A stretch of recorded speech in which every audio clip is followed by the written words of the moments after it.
এখন বাজে রাত 3:30 কি 3:45 হবে। আমার ব্লগ এখন থেকে শুরু হচ্ছে। আজকে আমরা একটা জায়গাতে যাচ্ছি এবং আমরা যাচ্ছি পুরীতে। আমাদের ট্রেন হচ্ছে বন্দে ভারত 6:10 শিয়ালদা থেকে। এখান থেকে আমরা বেরোবো 4:30 নাগাদ।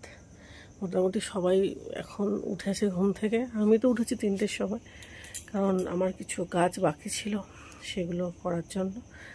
তবে আমার মেয়েকে মানে ঘুম থেকে ডেকে ডেকে তোলা যাচ্ছে না, তো ওকে এখন তুলতে হবে।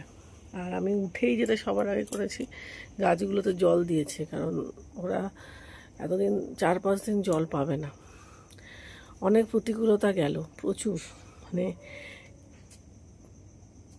কীভাবে যে প্রতিকূলতা গেছে, আর মানে শেষ মুহূর্ত অবধি যে আমরা যেতে পারছি এটাই অনেক। যাই হোক, এখন আমার মেয়েকে তোলা যাচ্ছে না ঘুম থেকে, ওকে এবারে আমি তুলে দিই। মানে রগর হচ্ছে, জানেন তো। আমি তো উঠে গেছি, সবাইকে ডাকলাম আস্তে আস্তে। আসলে তো রাত 3টের ঘুম, তো মানে সবাই ঘুমে একদম। তো সবাই ঘড়িতে অ্যালার্ম দিয়ে রেখেছিলাম আমরা। চলুন এবার ঘরে ঢুকি। আমি অ্যাকচুয়ালি আছি এখন ছাদে। এই যে আমার ডালিয়া ফুলগুলো কি সুন্দর যে লাগছে না, বলার নয়, খুব সুন্দর লাগছে। ও, আমার নতুন ফোনে প্রথম ব্লগিং শুরু হলো।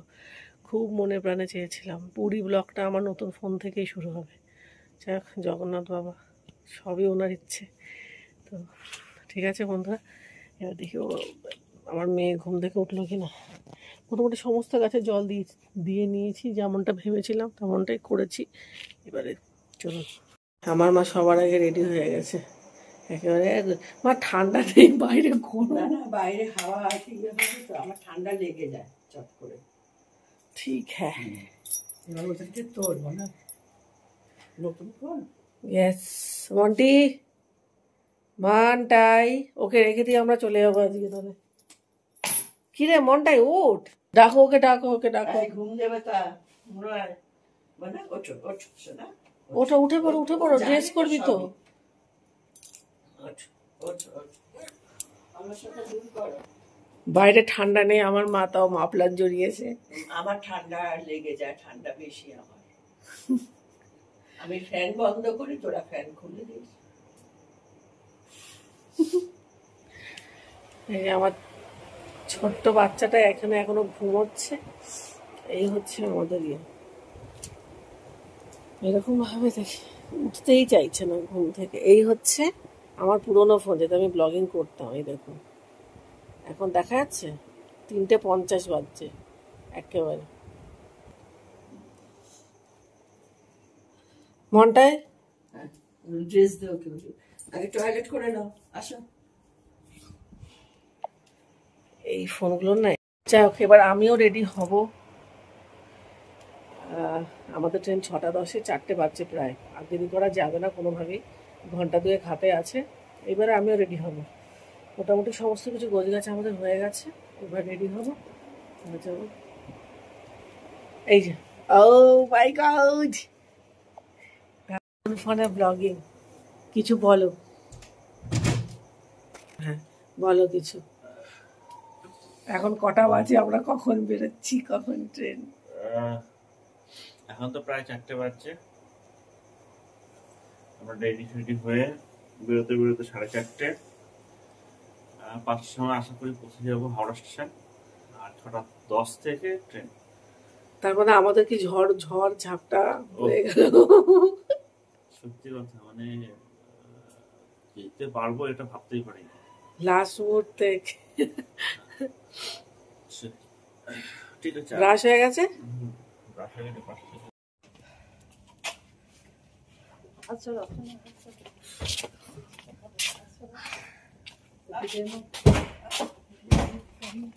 বাইরে কোলে নি না,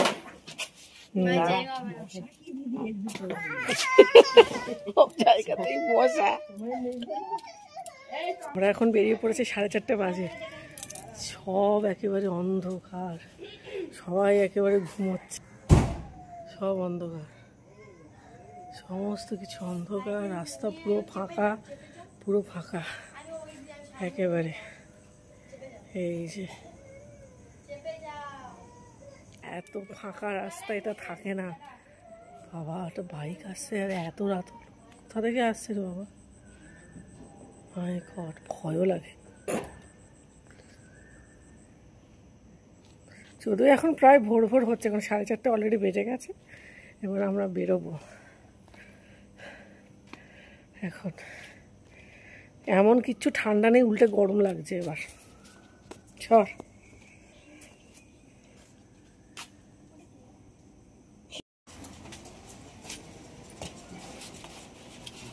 এত রাতে হবে না, ওটা সামনে কোলে নেই, সামনে বসলে তো হয় নাকি? খিসাক এই সর, ওঠ, সরে যা। তুই আমার কোলে বসবি না, আমি কি করে বসবো? আগে পিছে করে বস। যাই হোক বন্ধুরা, আপনারা নিশ্চয়ই বুঝতেই পেরেছেন আমরা কোথায় যাচ্ছি আর কি। তো যেখানে আমি আগের ব্লগে কথাটা শেষ করেছিলাম যে আদৌ আমার মা এলো কি না, আদৌ আমাদের যাওয়া হচ্ছে নাকি, আশা করছি ব্লগের শুরুতেই সমস্ত উত্তরটা পেয়ে গেছেন। আর একটুখানি বলি, যেটুখানি আমার দেখানোর কথা ছিল বা যেটুখানি আমার বলা হয়নি, দেখানোর কথা ছিল মায়ের আশাটা, সেটা দেখানো হলো না। আর গোছগাছ যদি বলেন তাহলে আমি আগে থেকে করে রেখেছিলাম। তো সেই জন্যই মোটামুটি যখনই ডাক্তার ছুটি ডিক্লেয়ার করলো, তড়িঘড়ি বাড়িতে আস্তে আস্তে সন্ধ্যে 7টা। আমার মাকে আমার ভাগ্নে নিয়ে এসেছিল, মানে আমার বড় ভাগ্নে গিয়ে নিয়ে এসেছিল শিয়ালদা থেকে। মা টুকটাক, মায়েরও ব্যাগ গোছানো হয়ে গেছিল। ওই মনটা খুবই খারাপ হয়ে গেছিল যখন বলেছিলাম যে পুরীতে মা আমাদের আর যাওয়া হচ্ছে না, জগন্নাথ বুঝি আমাদের আর টানলেন না। খুব অভিমান হয়েছিল জগন্নাথ বাবার প্রতি, জানেন তো, যে আমার মায়ের 12 বছরের একটা প্রতীক্ষা তুমি এইভাবে করে নিষ্ফল করে দেবে। এত কিছু। আর সত্যি কথা বলতে কি বন্ধুরা, প্রচুর উপলব্ধি ঘটেছে আমার, এবং সবকটাই আধ্যাত্মিক উপলব্ধি, এবং সেগুলো আমি ব্লগে বলতে চাই না, ব্লগের আওতার বাইরেই রাখতে চাই। যদি কখনো প্রয়োজন মনে করি তাহলে বলবো। আপনাকে যদি ঈশ্বর মন থেকে টানে এবং আপনারও যদি ঈশ্বরের প্রতি মন থেকে আবেদন থাকে, তাহলে কিন্তু সেটা, এই ধরনের উপলব্ধি যেটা কিনা আমার হয়েছে, আশা করছি আপনাদেরও কিন্তু হবে। যেখানে আজকে এই ট্যুরটা ক্যান্সেলই হয়ে যাচ্ছিল, সেটা কিন্তু একটুর জন্য বেঁচে গেল। আরও একটা সব থেকে বড় কথা হচ্ছে, মানে আমার ধন্যবাদ দেওয়ার আছে আমার হাজব্যান্ডকে। যখন হলিডে হোমটাও ক্যান্সেল করে দেওয়া হয়েছিল, শুধুমাত্র ও ট্রেনটা ক্যান্সেল করেনি, মানে বন্দে ভারতের সিটগুলো ক্যান্সেল করেনি। যার জন্যে যখন শনিবার দিনকে আমাকে জিজ্ঞাসা করলো যে ডাক্তার তো ছুটি ডিক্লেয়ার করে দিয়েছে, তাহলে কি পুরী যাবে? আমি বলেছিলাম যে তুমি তো ক্যান্সেল করে দিয়েছো। তখন বলছে না, আমি ট্রেনের টিকিট কিন্তু ক্যান্সেল করিনি। সঙ্গে সঙ্গে আমি হ্যাঁ বলেছি বন্ধুরা। আমি তখন বুঝেছি ঈশ্বর পরীক্ষা নিলেন, ঈশ্বর দেখতে চাইলেন যে কতটা আকাঙ্ক্ষা রয়েছে আমার তার কাছে যাওয়ার। এবং সত্যি কথা বলতে সম্পূর্ণ আকাঙ্ক্ষাই ছিল, মন থেকে চেয়েছি। জীবনে জানেন তো, পুরীতে এর আগেও বা এসেছি, কিন্তু এই উপলব্ধি আমার কোনোদিন ঘটেনি। অনেকেই হয়তো মনে করবেন বা হয়তো বা বলবেন যে বয়সজনিত কারণ। হ্যাঁ, বয়স তো হচ্ছে, এবং সেটাও হয়তো বা একটা কারণ হতে পারে, কিন্তু ভেতরগত একটা টান যেটা আমি অনুভব করেছি না, সেটা আমার মনে হয় যে সেটার জন্য বয়সের প্রয়োজন পড়ে না, শুধুমাত্র ঈশ্বরকে ডাকার প্রয়োজন পড়ে। কারণ আমার থেকেও অনেক ছোট বয়সের এমনও মানুষ আছে যারা ঈশ্বরকে মন থেকে ডেকে যা উপলব্ধি আমার এই বয়সে হয়েছে, অনেক কম বয়সেই করেছে।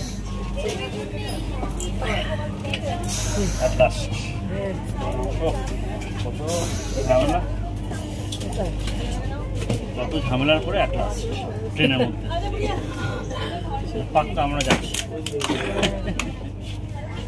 ক্যান্সেল হতে হতে আর হয়নি।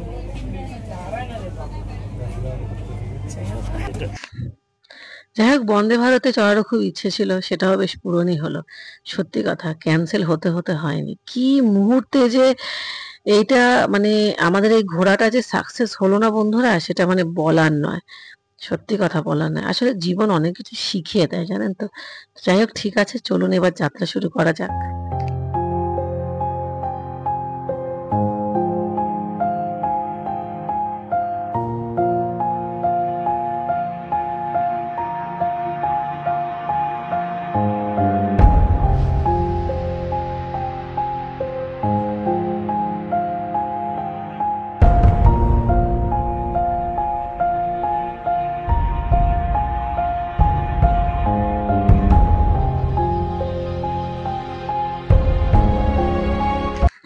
বন্দে ভারতে উঠেই কিছুক্ষণ পর যেটা হলো সেটা হলো আমাদেরকে জল দিল এবং ব্রেকফাস্ট দিল। ব্রেকফাস্টে প্রথমেই ছিল চা, মশালা চা ছিল প্রথমে, আর ছিল বিস্কিট। বিস্কিটটা বেশ ভালো এবং মশালা চাটা আমার খুব একটা ভালো লাগেনি, মোটামুটি লেগেছে। তো ব্রেকফাস্ট করতে করতে যেটা সব থেকে বেশি অনুভব করছিলাম বা আনন্দ নিচ্ছিলাম সেটা হচ্ছে প্রকৃতির সৌন্দর্যের। এত কুয়াশা ছিল না পুরো রাস্তাটা জুড়ে, একটা স্বর্গীয় অনুভূতি হচ্ছে। একে তো ট্রেনে বসে ব্রেকফাস্ট করা, তারপর বাইরে এত সুন্দর একটা স্বর্গীয় দৃশ্য। আপনারাই দেখুন না কত সুন্দর লাগছে বলুন তো। এই যে কুয়াশাটা হয়েছে এত স্বর্গীয় একটা অনুভূতি দিয়েছে যে বলার নয়। সত্যি যাত্রাটা যে এত আনন্দদায়ক হবে সেটা ভাবতেই পারিনি। এখন বন্দে ভারতের চা করছি, বহু প্রতীক্ষিত বন্দে ভারতের চা খাচ্ছি। কতক্ষণে সবাই ওয়েট, একজন তো চাতক পাখির মতন ওয়েট করছে আমার চাটা কখন আসবে।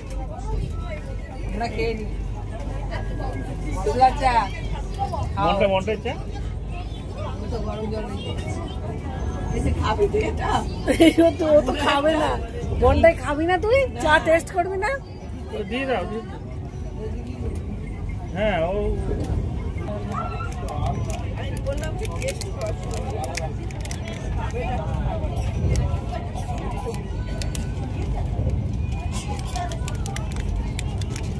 চা আর দুধ কি মেশানো আছে নাকি? আচ্ছা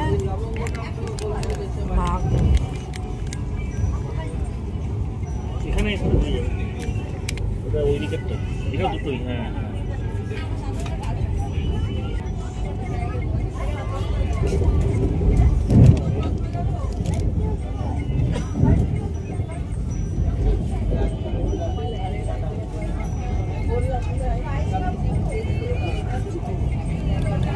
এখন একটা এই দিকে ওই দিকে রাখো কাজে।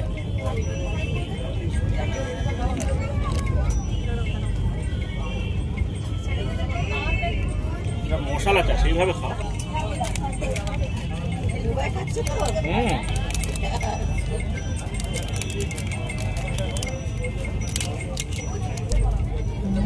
একটু ভালো না।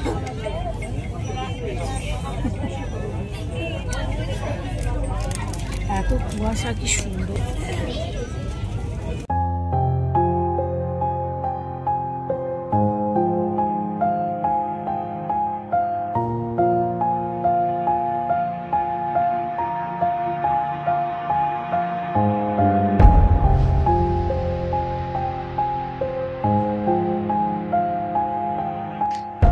যাই হোক, চা খেতে খেতে এবার চলুন আপনাদেরকে আটটুখানি জিনিস একটু ইনফরমেশন দিয়ে নি বন্দে ভারত সম্পর্কে। খাওয়া দাওয়া কিন্তু খুব একটা খারাপ না, মশালা চাটা শুধুমাত্র আমারই খারাপ লেগেছে। বাকি আপনাদের কেমন লাগবে সেটা আপনাদের উপর, কারণ আমার হাজবেন্ড বলুন বা আমার মা, আমার শাশুড়ি মায়ের কিন্তু খারাপ লাগেনি। তো যাই হোক, এর পরে পরে আমাদের চলে এলো ব্রেকফাস্টে আরো কিছু এসে গেল চায়ের পরে।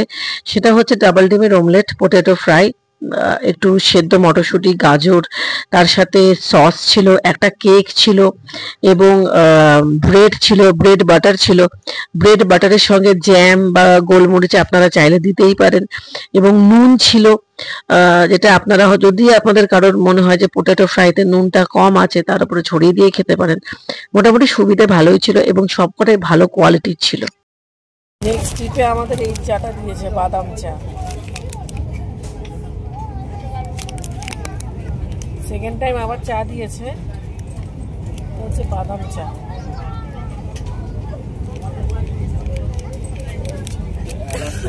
এলাচ আছে, এটা দেখা যায়। এটা আমি কোনো সময় এরকম চা খাইনি। ও কার্ডামন চা, এলাচের চা। এইটা খাবো, এটা ভালো। ওই মশলা চাটা আমার একটু ভালো লাগে, এটা খাবো। দুবার চা, বাহ। ব্রেকফাস্টও ভালোই দিয়েছে। আমি একজনকে শুনেছিলাম, একজন ব্লগারকে বলেছিল যে বন্দে ভারতে নাকি ব্রেকফাস্ট ভালো দেয় না, কিন্তু আমার তো ঠিকই লেগেছে, খারাপ কিছু দেয় না, দেয়নি, ভালোই দিয়েছে। আর ভেজ নন ভেজ দুটোরই খারাপ না, নন ভেজও ভালোই দিয়েছে। যাই হোক, আমাদের এরপরে নেক্সট স্টেশন হচ্ছে বালাসোর। বালাসোরের আগে ট্রেনটা থেমেছিল খড়গপুরে, 124 কিলোমিটার। এখন কত কিলোমিটার চলছে? 127 কিলোমিটার। বারাবার। এবার নেক্সট স্টেশন হচ্ছে আমাদের বালাসোর।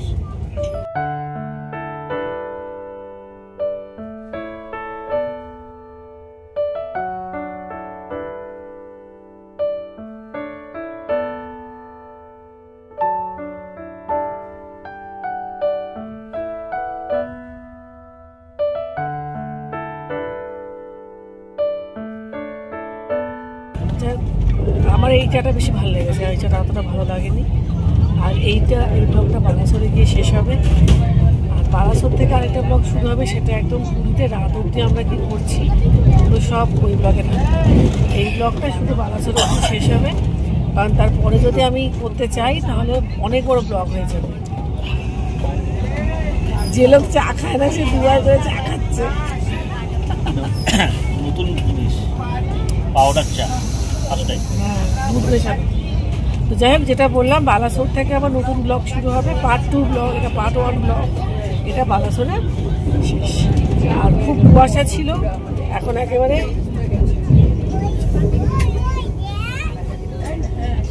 কুয়াশা মুক্ত হয়ে গেছে। এত ভালো লাগছিল না, তাও দূরের দিকে খুব হালকা রয়েছে। তাই ঠিক আছে, তাহলে একেবারে বালাসোরে গিয়ে আমি ভিডিও করবো। তার আগে আমি চাটা ভালো করে খেয়ে নিই। আমরা খুব শিগগিরই বালেশ্বর স্টেশনের একদম কাছাকাছি আছি।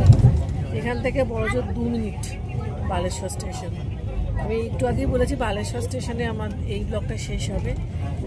অলরেডি ঢুকে গেছে ট্রেন বালেশ্বর। এই যে